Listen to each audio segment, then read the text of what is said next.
Today's talk is going to be completely non-technical. It's based on some technical analysis that I've been doing.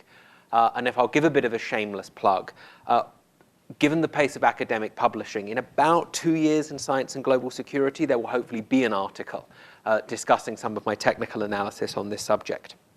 The second thing I should say to start with is this is kind of a piece of false advertising in many ways.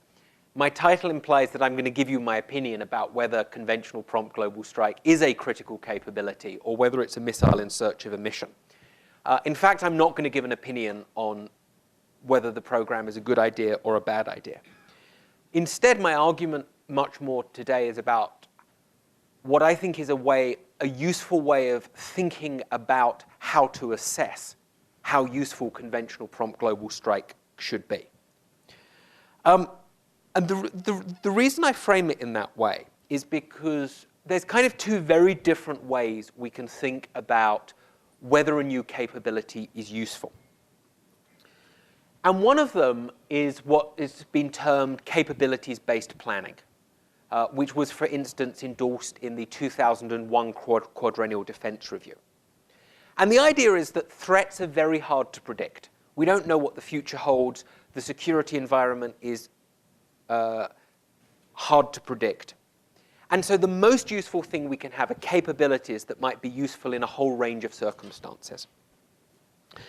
And in the context of conventional prompt global strike, I thought this philosophy was very neatly summed up by, in 2007, by Brian Greene, who was the Deputy Assistant Secretary of Defense, and he testified back then that we prefer actually in our shop not to talk about specific scenarios, but a set of attributes that targets have.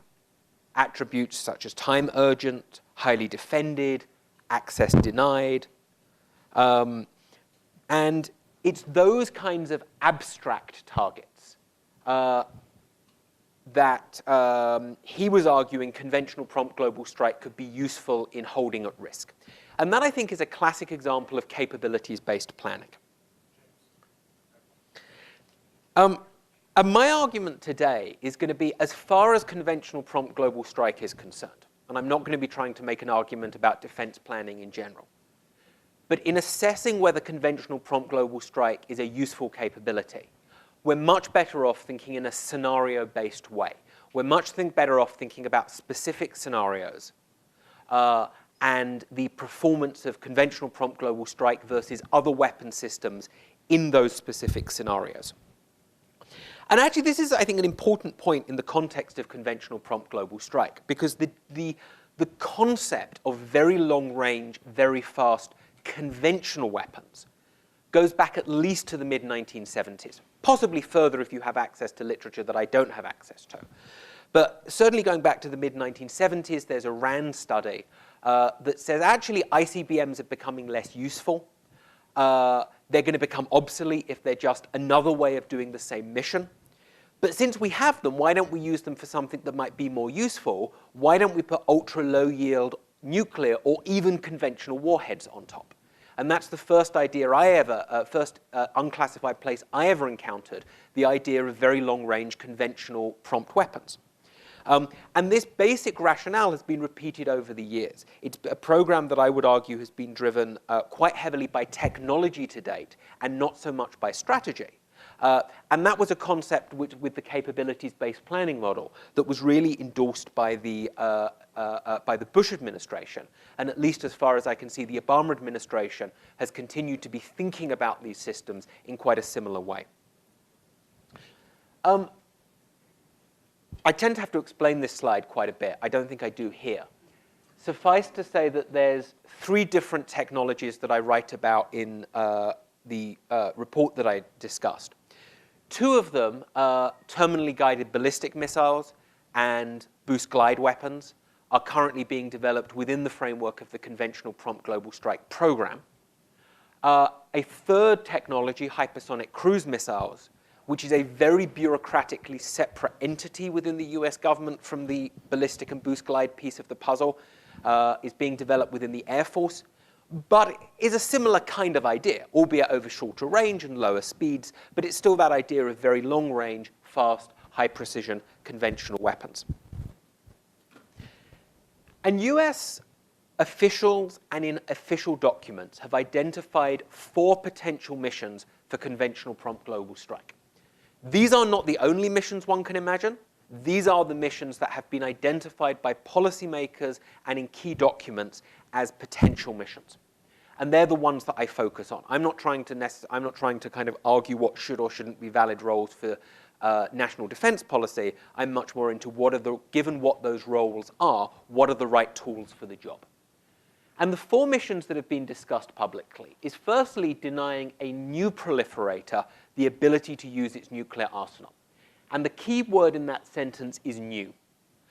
Because there was at one point from General Cartwright the idea of large-scale replacement of nuclear for conventional weapons. I haven't heard that talked about for a number of years, and all the recent statements have been about if Iran were to get nuclear weapons, if North Korea were to get nuclear weapons, the possibility of strikes, sometimes more broadly than just nuclear, chem and bio as well, but to deny the ability of that new proliferator to use its nuclear arsenal. The second mission is very much a China mission, not exclusively a China mission, but it is destroying or disabling advanced anti-satellite capabilities. That is a mission that I think is very, very largely focused on China. The third mission that's been described publicly is anti-access area denial capabilities. These are anti-access capabilities are designed to prevent US forces from entering a contested theater.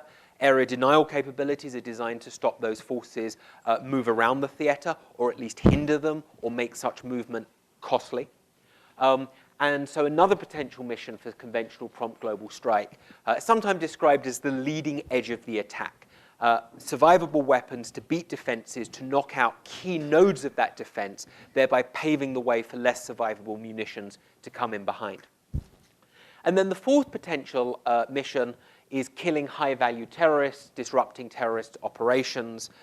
That's there's a meeting of terrorists in a building that's going to happen in 45 minutes, and there's no weapon that could get there otherwise. So those are the 4 potential missions that, from my reading at least, have been discussed publicly. And the first substantive point I want to make today is that those missions each has their own requirements. They're not just the same thing. They have a distinctive set of requirements. And one can classify these requirements based on various questions, of which I've given 3 here today.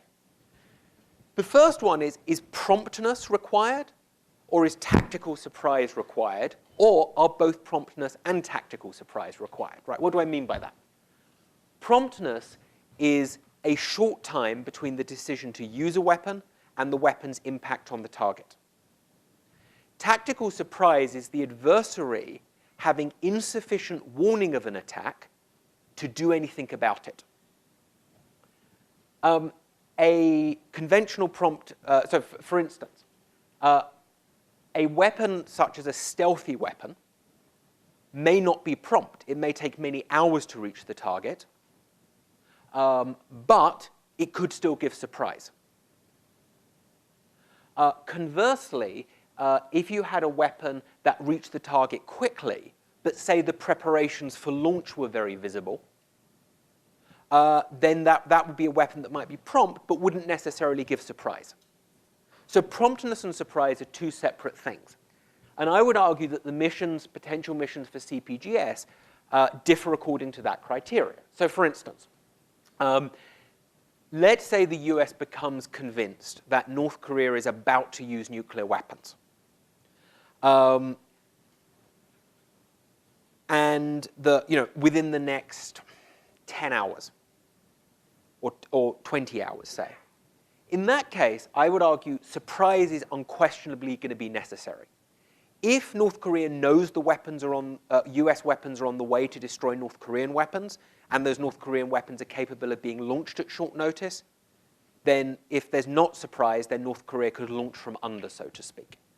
If timing is really short, if the US is convinced not only that North Korea might be about to use weapons, but it might do so in the next hour or hour and a half, then you might need promptness and surprise. Conversely, if North Korea has already used a nuclear weapon first, presumably it's pretty much expecting the US to hit it back very shortly. So I think surprise is impossible to get in that circumstance. Promptness could make the difference between no more North Korean weapons being fired off and 10 more North Korean weapons being fired off. So in the retaliatory counter-nuclear case, I think promptness is the key criteria. To give one other example, defense suppression.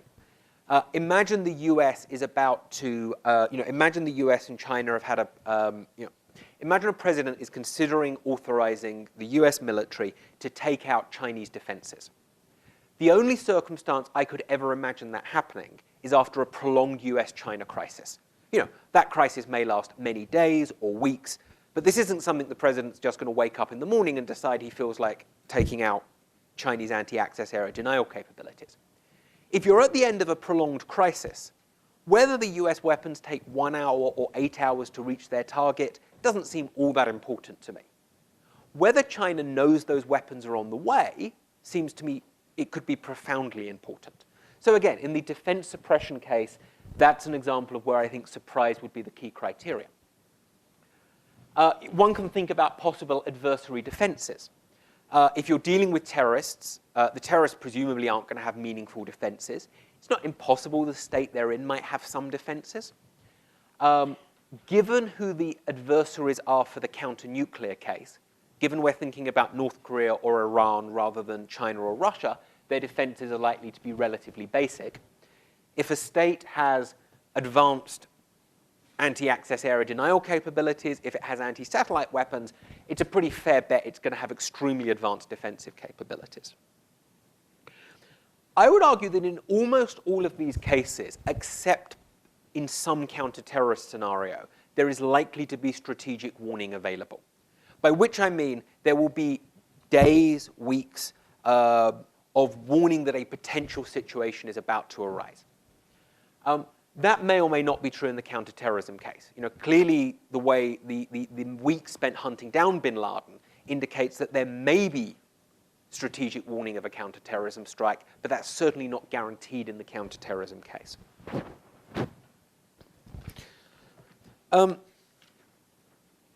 So that's an illustration. There are other kind of ways you can differentiate between these missions. But that's an example, I would argue, of how different missions have different requirements associated with them. The second point that I want to talk about is about how different scenarios can impose quite different weapon requirements. And I think a useful way of thinking about this is thinking about what potential adversaries could do to stop US or to thwart or hinder US attacks for those 4 missions I identified earlier. What kind of things could potential adversaries do? Well, if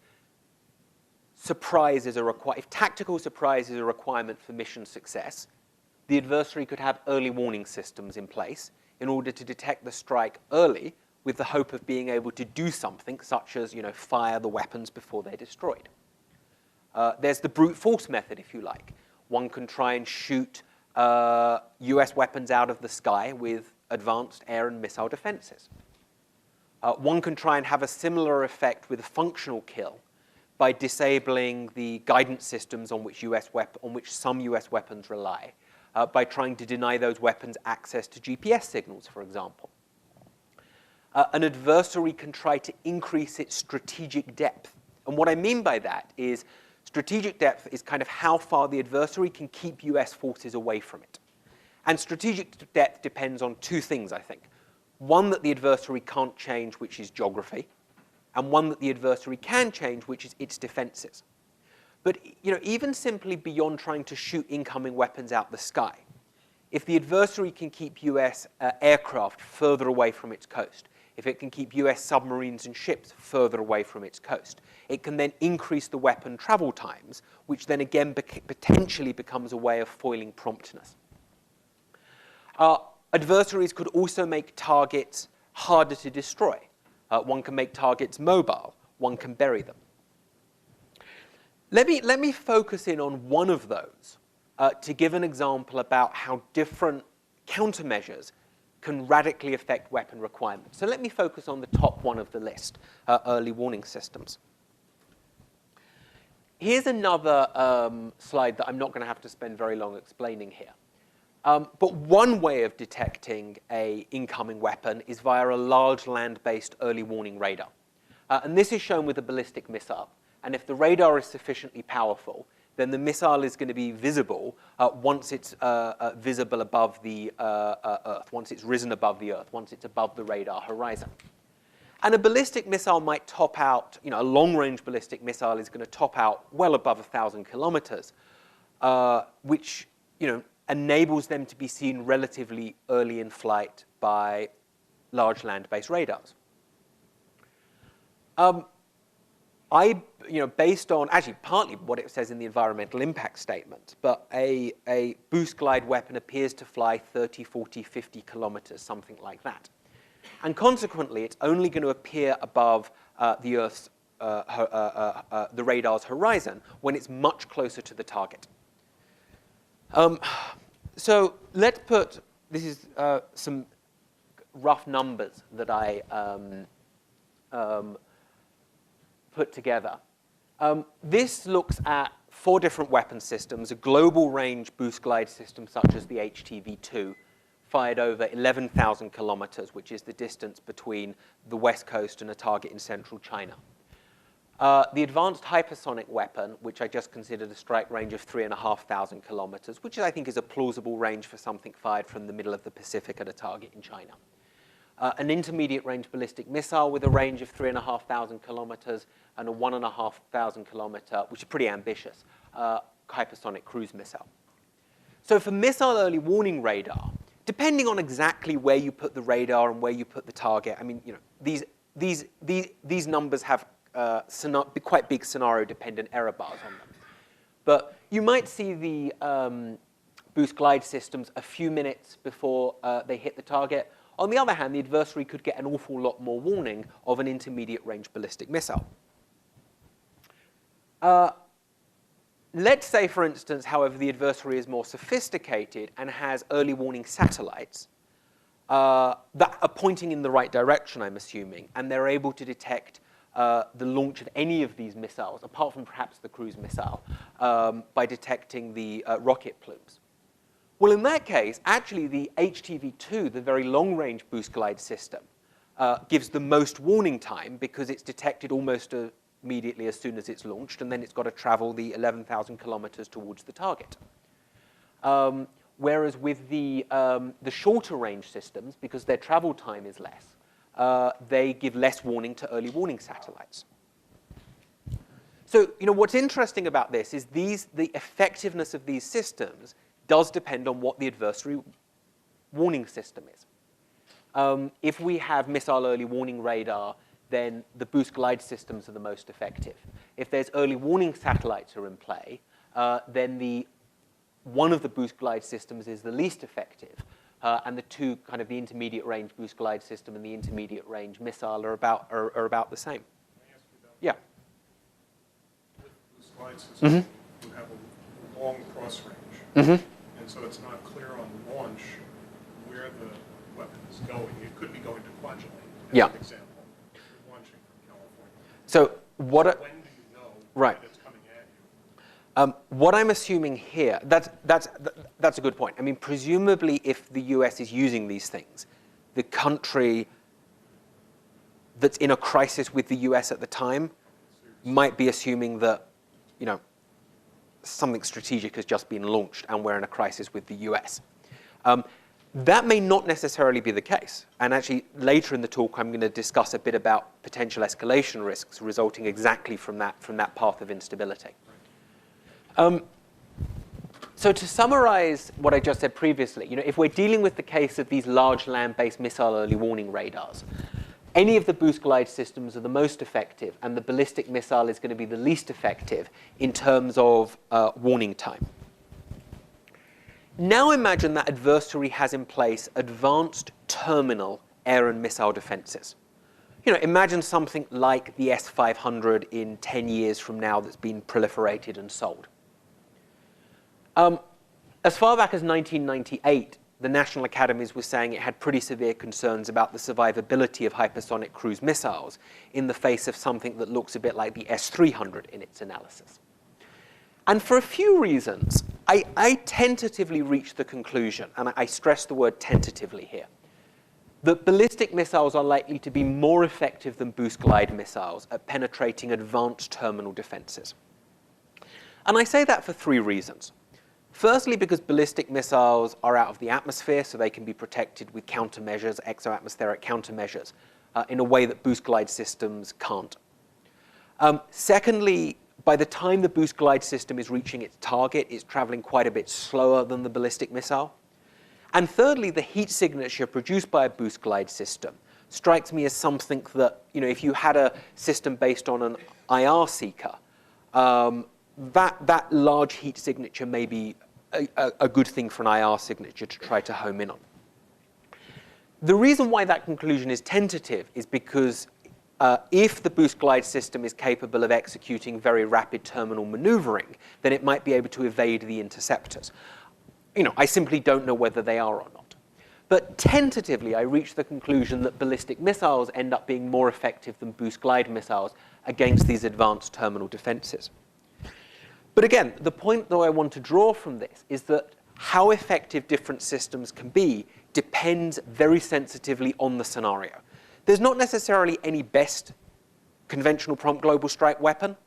All scenarios have different requirements, and different weapons are more and less effective against different scenarios.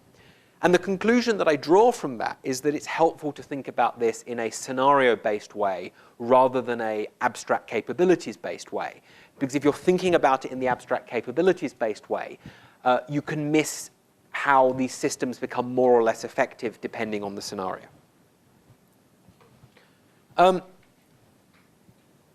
Another kind of value I think about thinking this in a capabilities-based way is it enables a kind of more careful conversation about whether there are potential non-prompt alternatives to CPGS weapons. I don't think there's any weapon that across the board is potentially as good as conventional prompt global strike weapons at every possible category you want to measure their effectiveness by. But different missions don't necessarily require every good attribute that conventional prompt global strike weapons have. So, if the requirement is tactical surprise, a potential alternative is stealth technology. If the requirement is promptness, either one can get weapons very quickly onto a target by firing them over long distances if they travel very fast, or one could fire them from much shorter distances, and then they can reach there as quickly or if not quicker, even though they might travel as slow. If the requirement is for defense penetration, then again, stealth is a potential means of penetrating advanced defenses. Terminal maneuverability is a way of penetrating advanced defenses. Non-GPS type guidance systems is a way of penetrating particular kinds of defenses. Again, if the problem is with range, then again, forward deployment is a potential solution to very long ranges. And in a way, stealth is too, depending on whether the platform delivering it. For instance, if the B-2 is a stealthy system, then that can potentially travel very long ranges without being attacked. Now, here's the thing I want to emphasize about this slide. I have no idea whether in 30 years from now, stealth or speed will be the best way of penetrating advanced terminal defenses. There absolutely are risks associated with relying on forward deployment because forward bases may not always be available. So the purpose of this slide is not to say that these are definitely viable alternatives to CPGS. Rather, what it is to say is if you're thinking about this in a fine-grained scenario-specific way, then potential alternatives present themselves that deserve a lot more serious analysis. And this is kind of where I think those of us who don't work on the classified side, I think in this kind of exercise, we can be very useful raising questions. I think it's much harder for us to give these answers. Yeah? If you were going to look at the non-prompt things, wouldn't you have to include the deployment time of the wing to the theater and the carrier task force to the theater?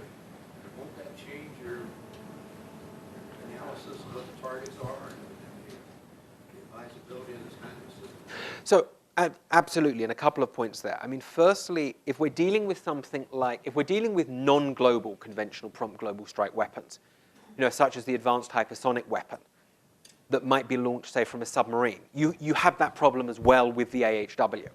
I mean, just looking at budgets at the moment, the AHW attracts many, many times more funding than the HTV-2. So, even the... It probably would have been a lot better if these had never been called conventional prompt global strike weapons, because it is misleading about the technology that's being developed. So even with these non-global prompt weapons, one has to worry about exactly that challenge. And then secondly, a lot of this depends on on whether strategic warning is likely to be available. Clearly, if you think there's not going to be strategic warning of a particular scenario, then very long-range prompt weapons have a profound advantage. If you think strategic warning is more likely to be available, then that advantage is lessened. Now, we can disagree over how likely strategic warning is in any given scenario. I think for today's purposes, the point that I want to make more is that the value of these weapons depends on how likely you think strategic warning is likely to be. And indeed, not just between prompt and non-prompt weapons, but within the category of prompt weapons. Whether you think the AHW, whether you fund the AHW rather than the HTV-2 depends quite a lot on whether you think there's going to be challenges with getting the weapons to the launch areas in time to do whatever mission it is they're required to do.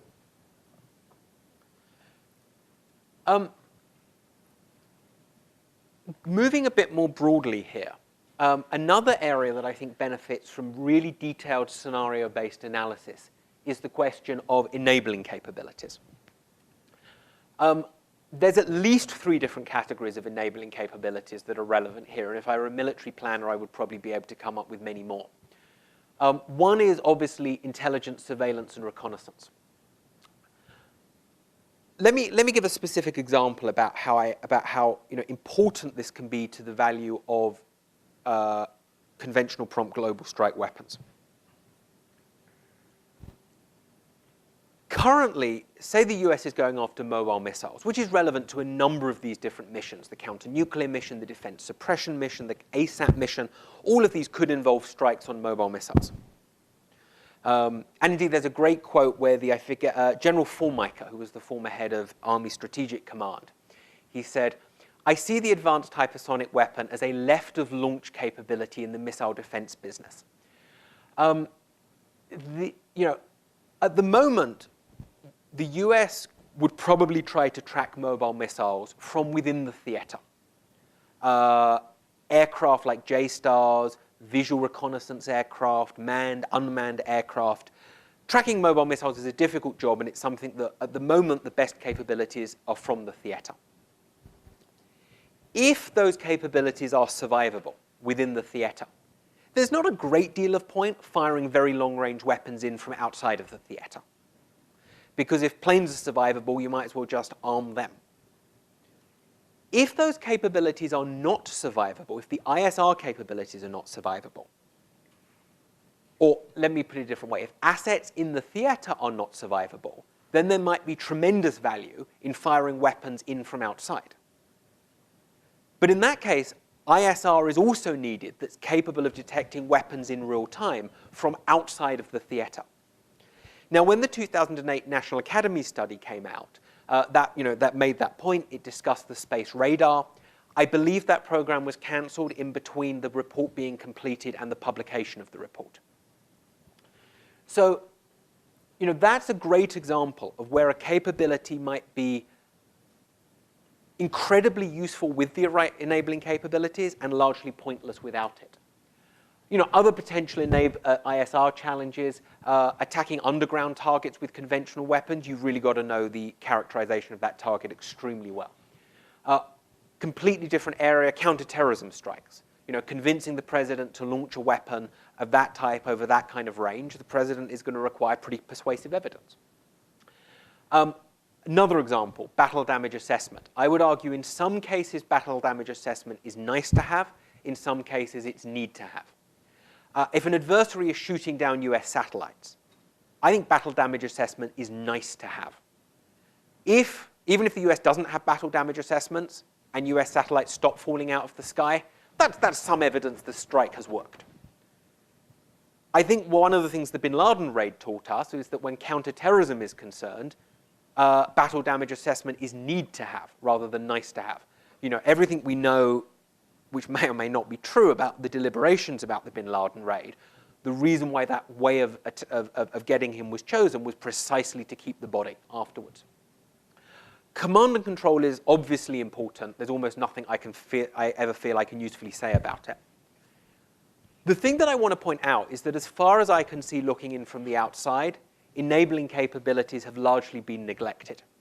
Certainly that was the conclusion reached by the Government Accountability Office in its 2008 look at the global strike program as a whole. And it pointed out, for instance, that in the conventional prompt global strike analysis of alternatives, the people doing that assumed that the needed enabling capabilities would be available because they did not have high enough level clearances to know what enabling capabilities were in the pipeline. And this was a similar criticism made by the GAO against many of the studies that have been done. And again, I hope what's become clear as I've talked through this is the enabling capabilities, again, are a scenario-dependent thing. I want to talk, this is going to be a bit rushed at the end, for about kind of 5-10 minutes about some of the escalation risks associated with conventional prompt global strike, because that does tend to dominate the debate. Clearly, this is a risk-reward trade-off. I mean, you know, as with anything in life. The potential benefits include, as I've described just now, perhaps a unique ability to prosecute certain key missions. The deterrence point, I do think there is a very credible argument that conventional prompt global strike weapons would enhance deterrence for reasons that I'm going to come back to at the end.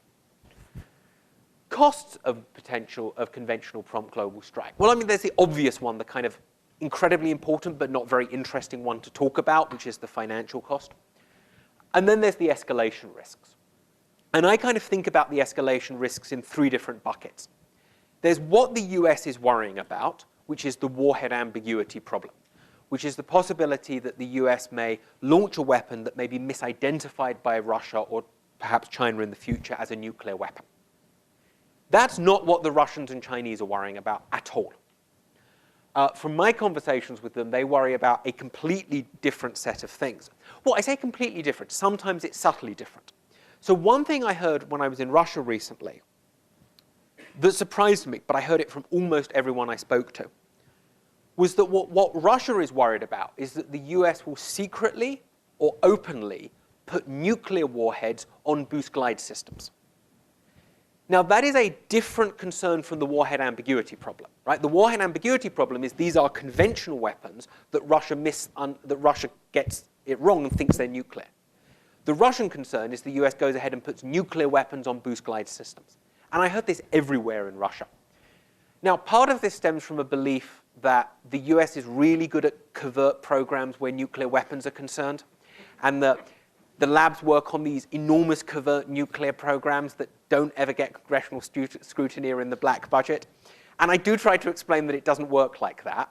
But, you know, I'm also talking to the biggest nation of conspiracy theorists in the world. So. And then the third category of problems is the problems that neither side is worrying about, but I argue probably should be worrying about. There's 4 different escalation paths I want to discuss. The first one I've mentioned, warhead ambiguity, which is Russia or China in the future mistakes a conventional warhead for a nuclear one. I think this issue was massively overstated with regard to Russia for a very simple reason. Russia is not on the target list for conventional prompt global strike.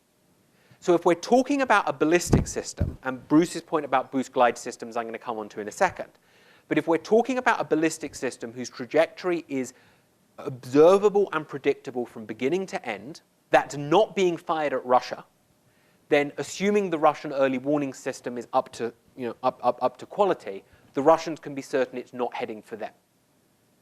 The same is not true of China, because China is on the target list for conventional prompt global strike. Sorry. China is on the potential target list for conventional prompt global strike. There is no target list. There is no. No. I mean, I don't mean to say that in the way that a U.S. official would say that. I mean in that just decisions about the missions haven't been taken yet. Right.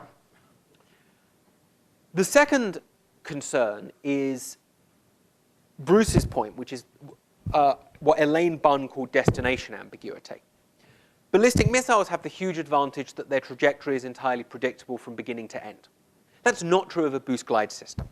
So that creates the possibility that if, say, the US is firing a weapon at Iran, if Russia has a satellite pointed in the right direction, it might see that system being launched, see it heading in roughly its direction, but be uncertain whether the target was it or Iran. And actually, these kinds of crises where the US and Iran are in a standoff and the Russians are backing the Iranians and tensions between all parties are high simultaneously, it's something I think to worry about. Similarly, one can imagine a similar problem with China and North Korea. Third type of ambiguity that I want to point out is what I term target ambiguity. The first two forms of ambiguity are related to the nature of the weapon. Target ambiguity is where it's unclear whether the target is conventional or nuclear in nature. For example, Lewis and Shui and others have argued that China has the same command and control system for its conventional and its nuclear missiles. The Second Artillery has one command and control system for both those systems. One plausible way of doing defense suppression attacks, for the purpose of suppressing China's conventional ballistic missiles, may be to try to attack that command and control system rather than to attack the missiles themselves. And conventional prompt global strike has been argued to be particularly suitable for that mission because we're talking about buried targets here that perhaps CPGS weapons can reach them, whereas existing weapons cannot.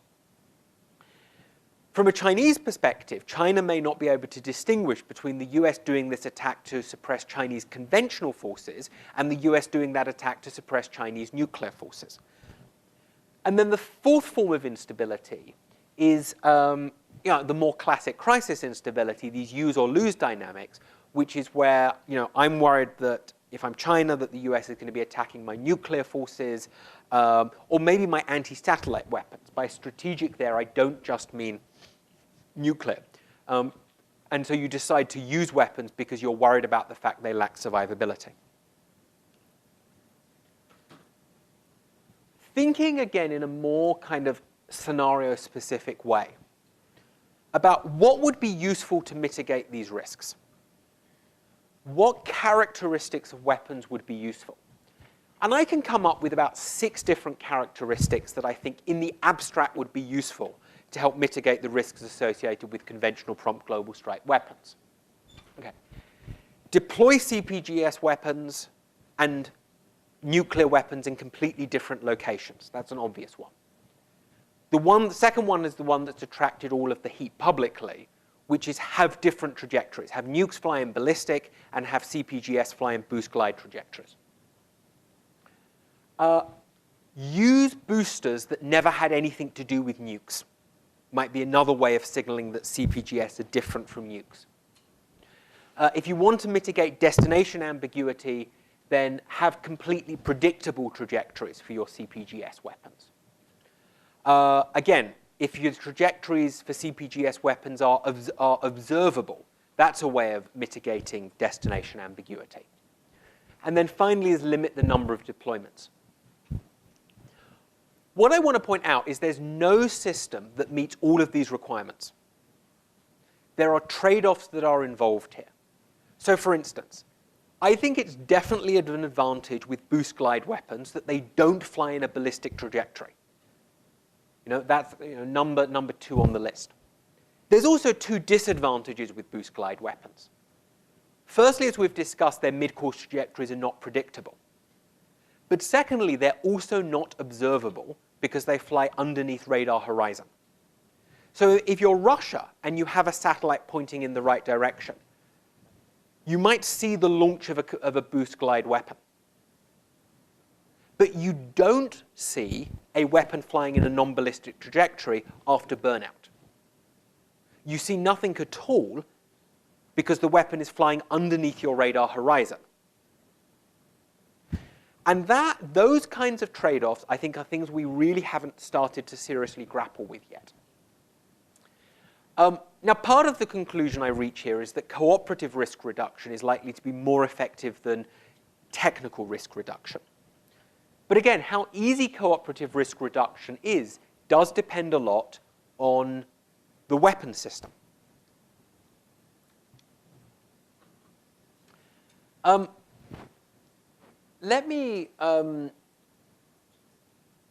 So, one idea that's out there that I quite like is to make conventional prompt global strike weapons treaty accountable. Under New START, if conventional ICBMs or conventional SLBMs existed, they would be New START accountable. And one could imagine, in return for concessions from the Russians, well, if one imagines that arms control negotiations were to restart, which requires quite a lot of imaginative power, I agree. But if that were to happen, one could imagine agreeing to make all conventional prompt global strike weapons treaty accountable. The interesting thing here is how easy this is depends very much on the basing mode.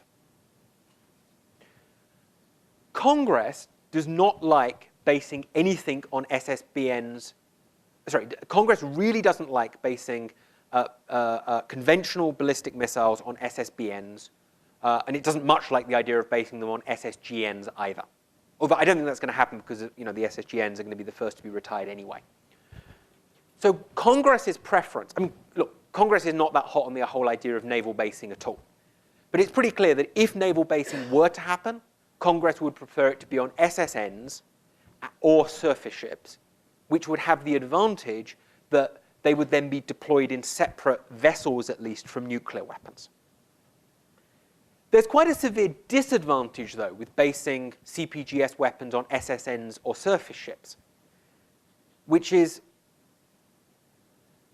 the Navy really does not want to make those ships treaty accountable. SSBNs and SSGNs are already treaty accountable. They're already inspected under New STAR. There's already operational plans and procedures in place so that when those things are in port, the Russians can request an inspection. That's never going to happen with SSNs or SSGNs. So, inspections could serve a number of purposes, verifying numbers, also, for instance, proving that the warheads are non-nuclear. Inspections could serve various purposes. But that's an awful lot easier if you stick them on SSBNs or SSGNs rather than SSNs or surface ships. On the other hand, that has certain disadvantages associated with it. So, again, I don't necessarily reach any conclusion about what the best or worst basing mode is, let alone whether or not conventional prompt global strike weapons are a good investment. But I think where risk mitigation is concerned, which almost everybody agrees is worth doing, where risk mitigation is concerned, there is a really difficult set of trade-offs here that I think really haven't been adequately addressed. As I mentioned at the beginning of kind of midway through the talk, I think what I've tried to do with this is flag up questions that I think haven't been adequately discussed about conventional prompt global strike. I don't claim to have the answers to these questions. And going further, I don't even think that somebody without access to classified material can know the answers to the questions. So what I want to do to finish is talk about some of the studies that might be done to inform this problem. So firstly, adopt a scenario-based approach for thinking about conventional prompt global strike planning. Secondly, really study potential adversary countermeasures that might emerge over the next 2 to 3 decades. And in particular, study how they impact speed versus stealth, which seems to me an absolutely critical trade-off. Thirdly is a much more detailed comparison in these specific scenarios of the ability of prompt and non-prompt weapons to successfully prosecute the missions, taking cost differences into account. Clearly, if if you can fire 5 conventional non-prompt munitions for the cost of 1 prompt munition, that has to be part of the analysis. The single thing that I feel most needs to be done, I don't know why I didn't put it first then, but is to conduct a comprehensive study into enabling capabilities. again, in a scenario-specific way to say what enabling capabilities are missing in specific scenarios, what needs to be done to fill these lacunae, and how much does it cost to do so. Thirdly is to look at the risks of conventional prompt global strike holistically, not just the warhead ambiguity problem. And then to the extent is possible at the moment, and I agree this is really difficult right now, but is to think about how to do cooperative confidence building measures with Russia and China. I think I'll leave it there. I spoke for a bit longer than I was planning to. But you know, I very much look forward to having a conversation and taking some questions in the time we have remaining. Thank you.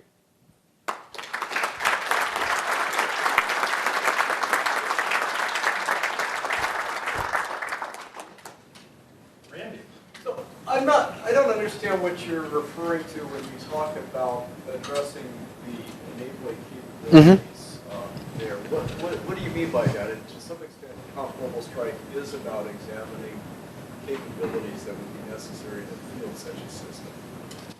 So, I mean, by the enabling capabilities, I mean the intelligence, surveillance, and reconnaissance, battle damage assessment, command and control, everything that's not the weapon itself, but is needed to make the weapon work.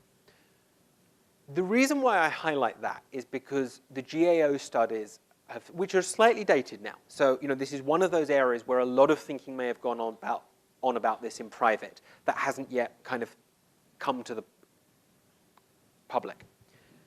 But those public documents that have become available, you know, including the National Academy study, the Government Accountability Office study, all of those have emphasized that enabling capabilities, there hasn't been enough thinking about what enabling capabilities are needed to make the weapon work.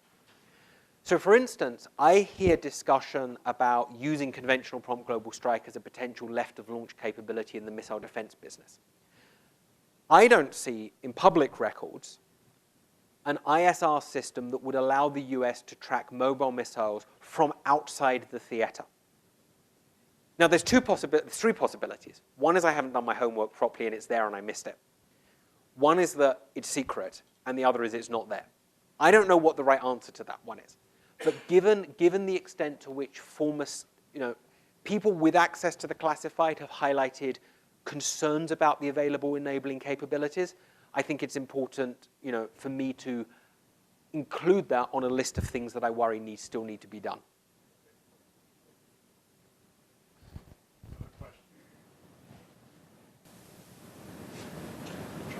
Wouldn't the possession of a unique capability in whatever form improve deterrence? And I forgot to come back to that at the end. There are two, thank you for reminding me. There are two, yes is my answer to that one. I do believe that in weighing up the risk-benefit, the cost-benefit trade-off for conventional prompt global strike, enhanced deterrence is very definitely in the benefits column. And then there's kind of two reasons for that. Firstly, deterrence depends on what an adversary, of how effective an adversary thinks something is. And there's a lot of concern in Russia and China about this system. It's not aimed at Russia. That doesn't necessarily stop it from having deterrence benefits against Russia. And it also, you know, to the extent that Russian and Chinese thinking is reflective of what other countries are thinking, and it may or may not be. You know, there's evidence out there that other countries are very worried about this system, which is the deterrence advantage. I don't know if any of you, there was, the end of last year, there was the most astonishing outburst from the Russians about conventional prompt global strike. And, you know, comparing notes with friends at the State Department, you know, they had noticed this as well. It wasn't just me working on the system, kind of wanting to spot stuff that was being said. Some more independent people agreed with me that something was going on there. All of this culminated in Putin's State of the Nation address last December, where he kind of, you know, there was a whole paragraph there devoted to conventional prompt global strike, in which he said, oh, by the way, that Russia, it will be countered by advanced weapons that Russia has and is developing.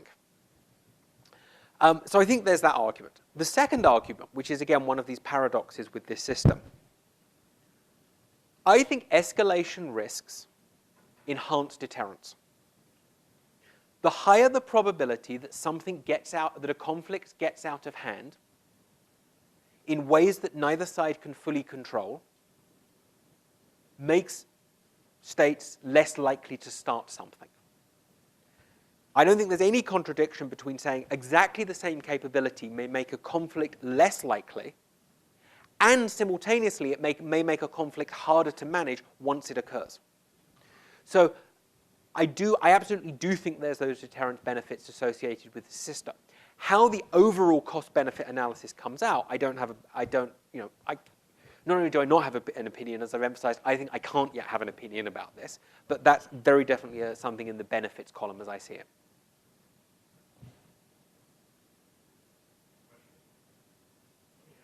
Sure. So you worry about nuclear things. Mm-hmm. And sort of in here you started to go toward it, but I'm not sure that you went all the way. How do you view this in the world of people who say we need to replace nuclear capability with conventional capabilities and somehow close the nuclear conventional gap? Do you see this doing that, and is that credible, or is that something that is remarkably destabilizing and inevitably would provoke a nuclear response? Mm-hmm. I'd make a couple of points. That is what many people are convinced conventional prompt global strike is about. And part of that comes from, it is true that in about 2007, 2008, General Cartwright in congressional testimony said on a number of occasions, I like the idea of reducing nuclear weapons by building up conventional weapons. I frequently point out to Russians and Chinese that you won't find that having been said since. But that doesn't actually make all that much difference to, it's not being said because it's been classified rather than because it's no longer policy. I should say that's very much the perception of what this program is for. Including, I think the kind of, there is a debate within the, amongst, I don't want to say the arms control community because for various reasons I really dislike that term. But amongst people who support national policy of working in good faith towards a world without nuclear weapons, there is a real debate about whether you can bridge the gap here. For me personally, I think the issue is about whether you think nuclear deterrence is merely about blowing up targets, or whether you think nuclear deterrence is about the sheer blind terror of what happens if a nuclear war got even started, let alone got out of control, with the inadvertent but real threat of escalating up to city destruction.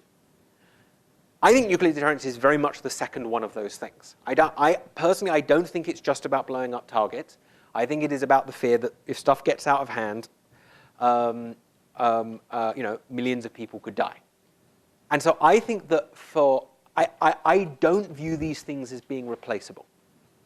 I think these are, and indeed, the whole history of conventional prompt global strike is about saying we have a mission set here for which nukes are not credible.